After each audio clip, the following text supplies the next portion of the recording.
In the murky underworld where international crime meets geopolitics, an extraordinary web of players has emerged. Criminal syndicate members, vessels that vanish from tracking systems, petroleum merchants, gaming industry moguls, intelligence operatives from Pyongyang, a precious metals dealer operating out of Hong Kong, and a motorsport enthusiast based in Macau, all connected by invisible threads of illicit commerce. Some have faced legal consequences. Others have taken their own lives.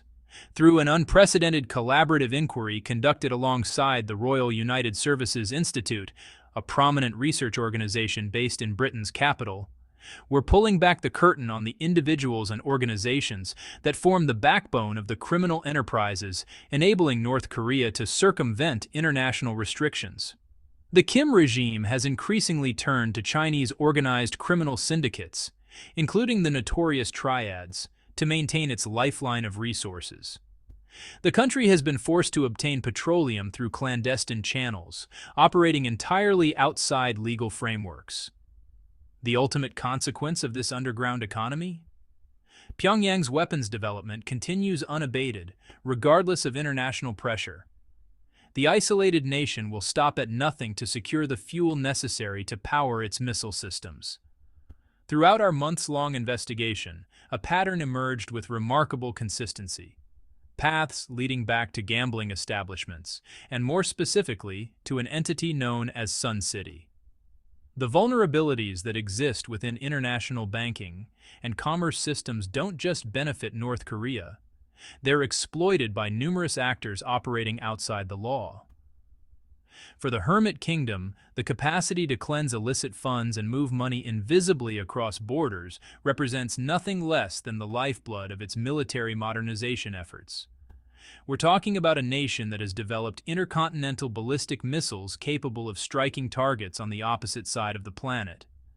The Triad organizations and these sophisticated criminal operations represent more than a law enforcement challenge. They're a matter of international security that affects every nation.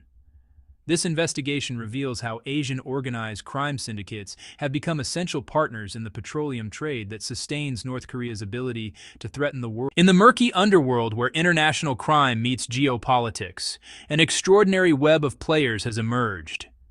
Criminal syndicate members, vessels that vanish from tracking systems, petroleum merchants, gaming industry moguls, intelligence operatives from Pyongyang, a precious metals dealer operating out of Hong Kong, and a motorsport enthusiast based in Macau, all connected by invisible threads of illicit commerce. Some have faced legal consequences. Others have taken their own lives. Through an unprecedented collaborative inquiry conducted alongside the Royal United Services Institute, a prominent research organization based in Britain's capital, we're pulling back the curtain on the individuals and organizations that form the backbone of the criminal enterprises enabling North Korea to circumvent international restrictions. The Kim regime has increasingly turned to Chinese organized criminal syndicates, including the notorious Triads, to maintain its lifeline of resources. The country has been forced to obtain petroleum through clandestine channels, operating entirely outside legal frameworks. The ultimate consequence of this underground economy? Pyongyang's weapons development continues unabated, regardless of international pressure.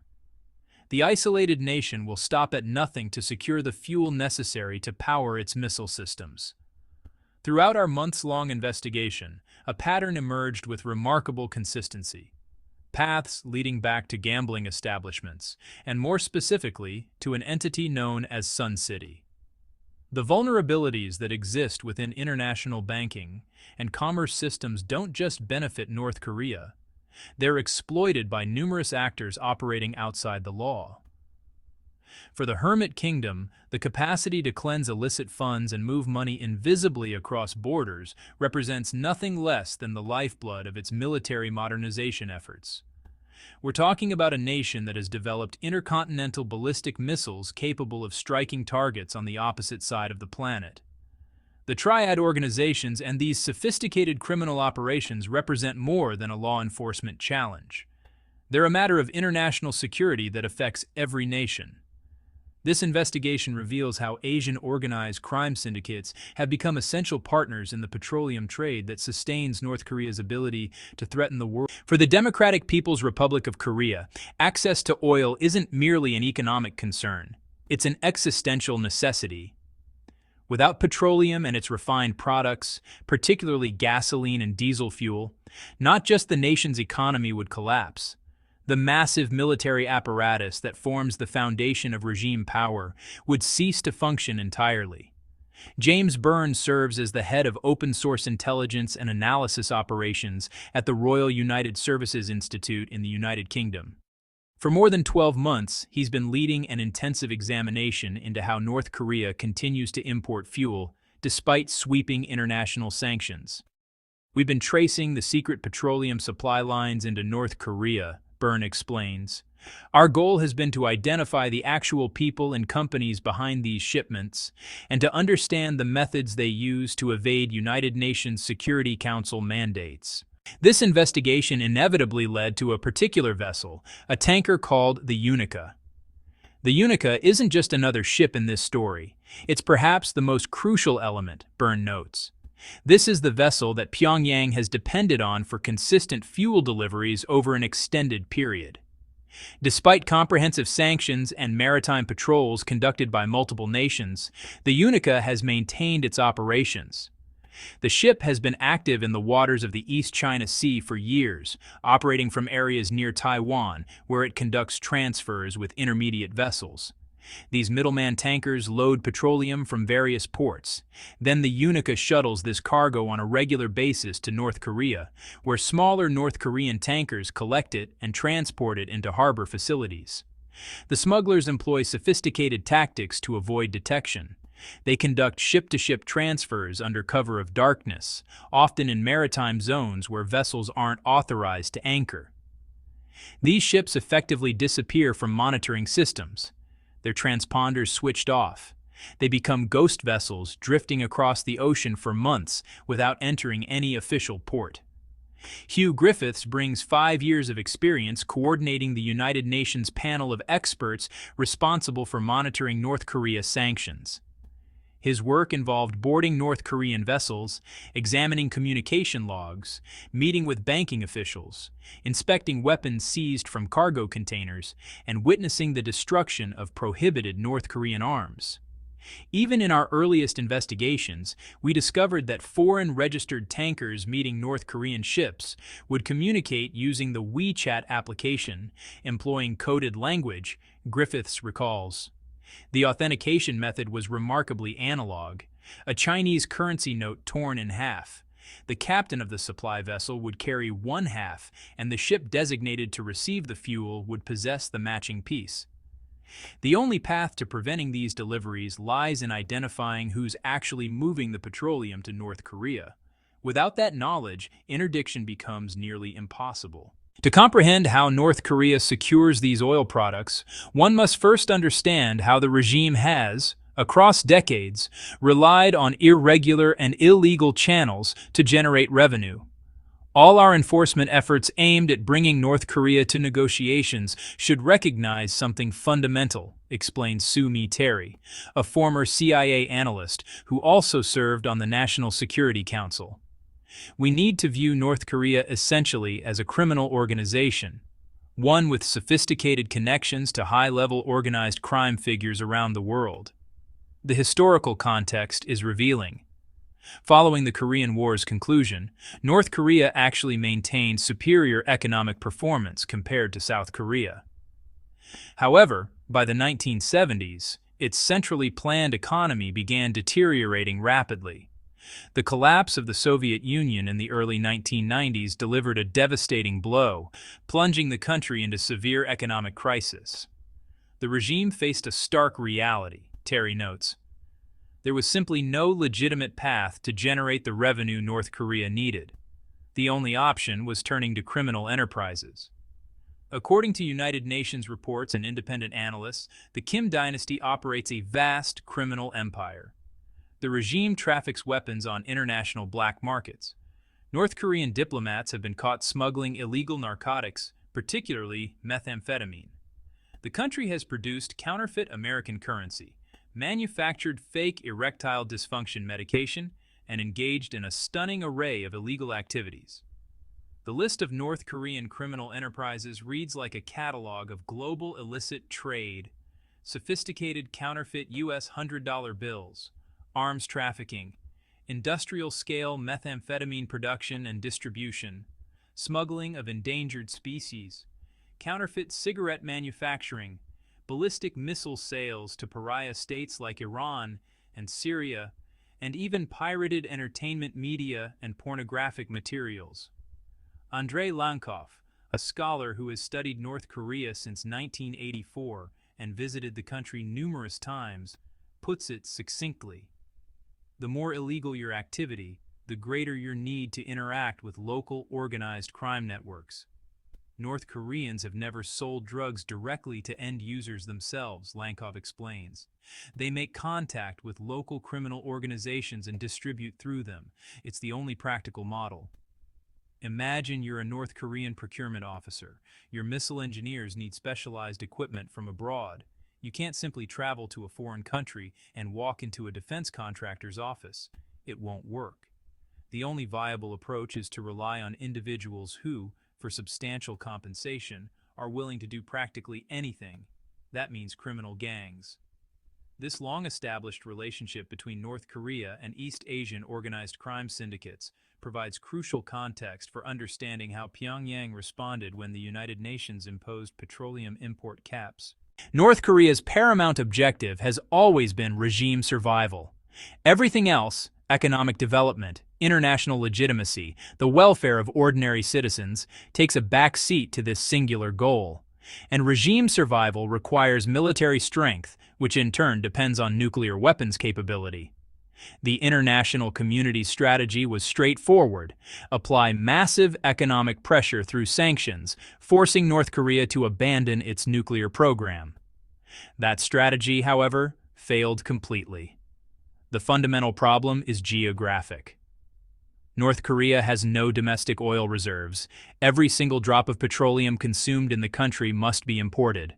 And without fuel, North Korea's military machine cannot function. Vehicles can't move, soldiers can't receive ammunition, and ballistic missiles remain grounded. Before 2017, North Korean tankers routinely traveled to China and Russia to collect refined petroleum products, diesel and gasoline.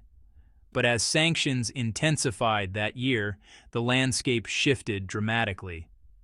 Multiple UN member states began dispatching patrol aircraft to document and report every ship-to-ship transfer involving either North Korean tankers or vessels that had been designated by the Security Council for asset freezes and global port entry bans. Some individuals were formally designated by the United Nations. Others became wanted for money laundering. Arrests followed. Some deaths were ruled suicides. Many of those who had previously supplied oil to North Korea found themselves exposed and facing consequences. It became significantly more difficult for North Korea to import petroleum during that period, notes Griffiths. The regime was forced to adapt. And when you're cut off from legitimate channels, who's left? Organizations with high risk tolerance for illegal activity and proven track records of not just breaking laws, but successfully laundering the proceeds and evading capture. Organizations that actually thrive in this environment. That means organized crime groups, specifically the Triads. In Hong Kong, local Triad societies have maintained considerable power for generations. They've demonstrated repeated willingness to engage in all manner of trade, including facilitating petroleum transfers for North Korean clients through ship-to-ship operations and other clandestine methods. These are the groups that North Korean operatives naturally partner with, Lankoff explains. They provide protection services and can physically intimidate ship captains and crew members. Because if you consider becoming an informant and talking to authorities, you also have to consider what happens next, the very real consequences of betraying these organizations. North Korea's long-standing ties to organized criminal groups coincide with another reality. These syndicates are deeply embedded in an illicit East Asian petroleum trade worth billions of dollars annually. Massive volumes of oil are smuggled into China each year, generating enormous profits for those involved. Many key players originated from mainland China, and their connections with North Korean operatives were established long before the Security Council implemented sanctions. The networks were already in place, tested, and reliable. Researchers now believe that some of the most important tankers delivering petroleum to North Korea are controlled by a network of individuals based in Hong Kong with high-level connections to organized crime, specifically to the Triads. This represents some of the first evidence ever made publicly available that really demonstrates how these networks operate in detail, notes Aaron Arnold, a senior fellow at the Royal United Services Institute and former U.S. representative on the UN panel of experts. Arnold's work frequently revealed that North Korea exploited jurisdictions like Hong Kong because of favorable regulations. Hong Kong's domestic legal framework offers North Korea a degree of privacy that allows the regime to conceal its activities. The regulatory environment creates opportunities for opacity that North Korea has learned to exploit masterfully. The Hong Kong connection. The individuals believed to own and operate the Unica, along with several other tankers suspected of delivering oil to North Korea, are Hong Kong nationals. Among the most significant is a man named Gary Tu. Investigators visited his office location in the Golden Financial Center in Kowloon Bay, an unremarkable commercial building in a busy business district. Gary To's name appears on ownership documents for the Unica, the vessel repeatedly caught delivering petroleum to North Korea. But To also operates one of Hong Kong's largest precious metals trading operations. It's very much a standard part of the business area, Arnold observes.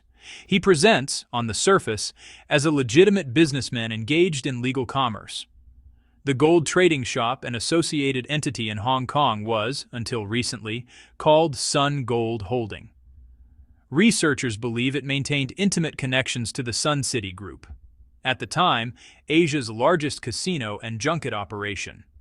Sun City had been in the gambling industry for decades, operated by individuals who were later arrested in China and accused of being high-ranking Triad members.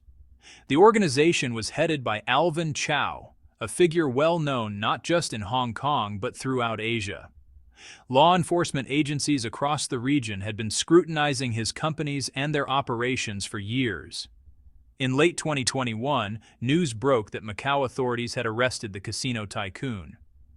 The businessman faced accusations of operating illegal cross-border gambling operations. The business model represented an extremely effective method of mixing legitimate funds with illicit money, making it extraordinarily difficult, if not impossible, for banks to identify the true source of funds.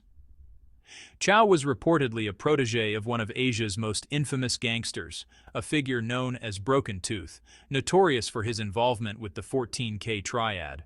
Chow himself has been accused of membership in the same organization. Photographs from social gatherings and important business events document the close relationship between Gary To and Alvin Chow.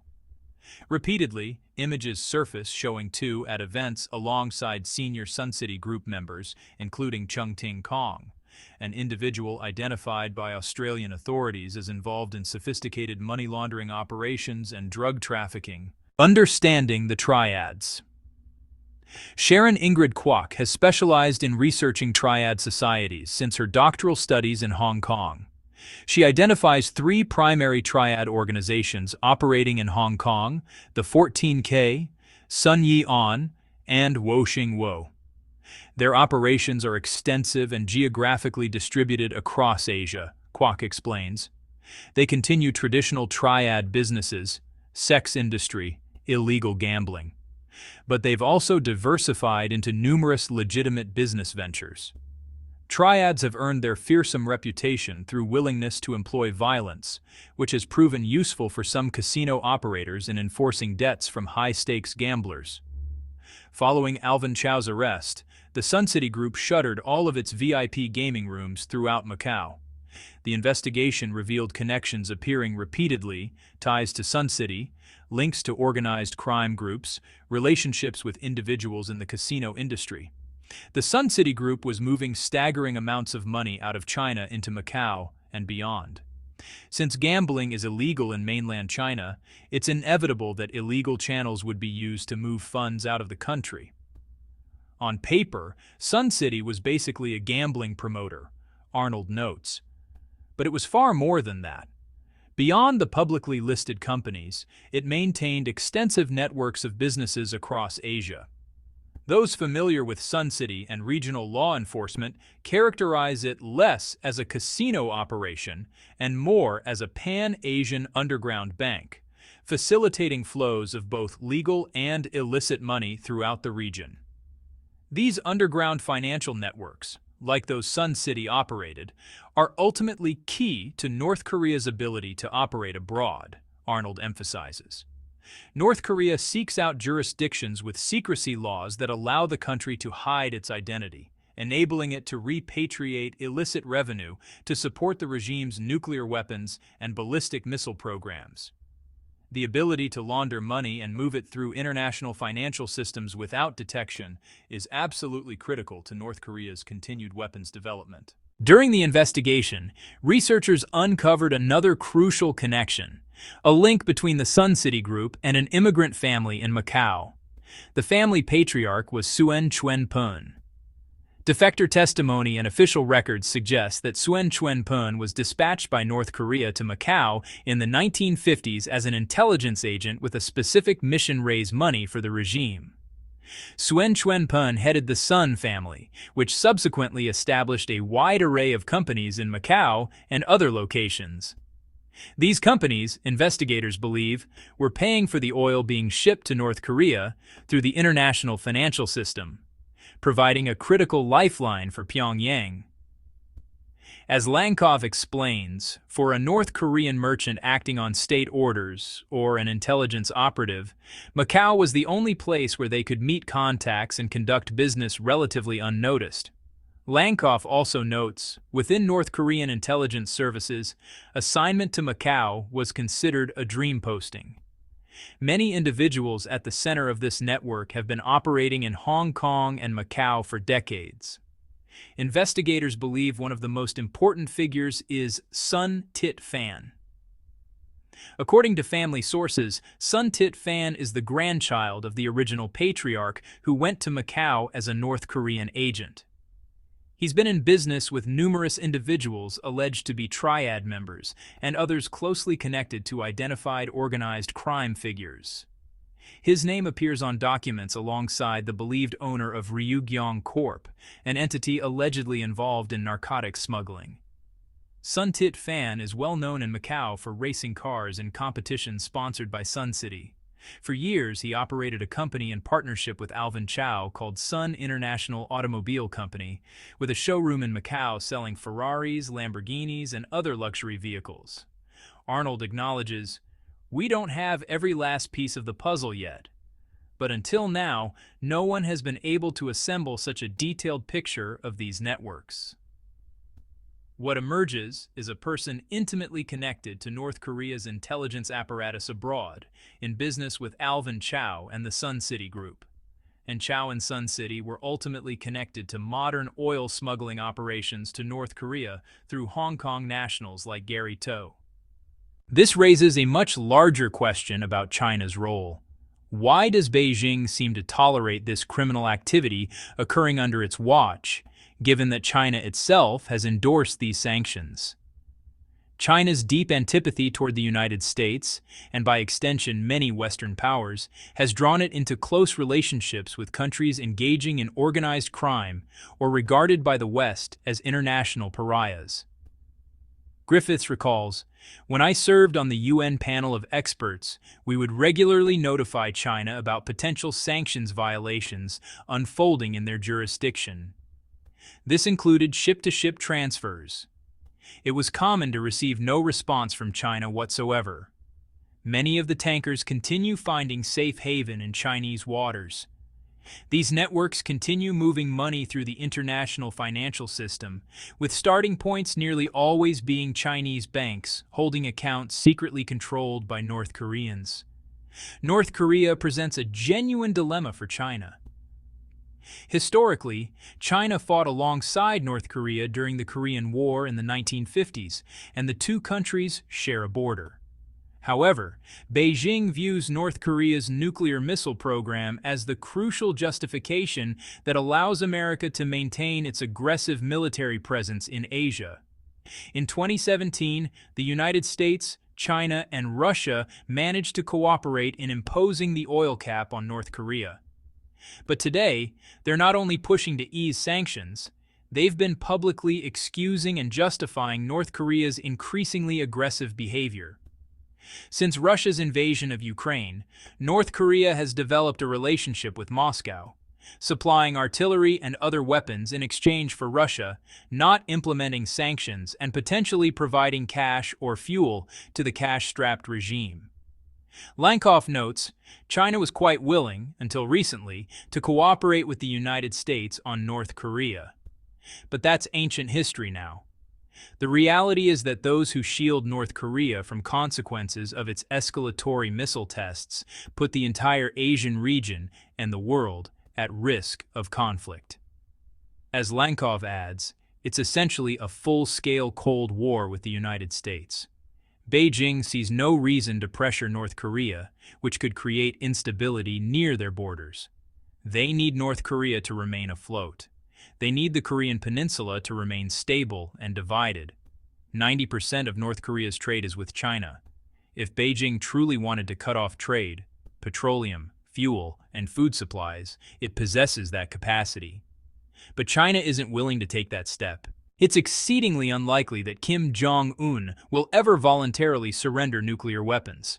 The international community has tried virtually everything short of military conflict, bilateral negotiations, multilateral talks, maximum pressure campaigns, summit diplomacy. Yet here we are, with North Korea possessing an estimated 60 nuclear warheads. The missile and nuclear development programs themselves represent immediate concerns for Japan, North Korea's neighboring country. Any test failure or falling debris could cause serious damage to Japanese territory. One observer reflects, just imagine telling your children that this is a missile alert, and anytime they hear this sound, they must find an underground shelter. Who wants to live their life like that in any area of the world? Looking back to the 1980s, communist regimes were often dismissed as jokes. But what happened to the ruling elites of other communist countries? They've been relegated to the proverbial dustbin of history. North Korea, however, remains under the control of the second and third generation of the same leadership family, and will likely eventually be run by the fourth generation as well. This story extends far beyond North Korea itself. It's not accurate to place blame solely on China and Russia for weaknesses in the sanctions regime. British criminals, French criminals, German criminals have all teamed up with North Koreans when they saw profit opportunities, including white-collar professionals. When a ship-to-ship transfer unfolds in open waters, what lies behind it isn't a single point of failure, but a whole chain of failures. It's not just the government's responsibility for not seizing the ship or preventing the transfer.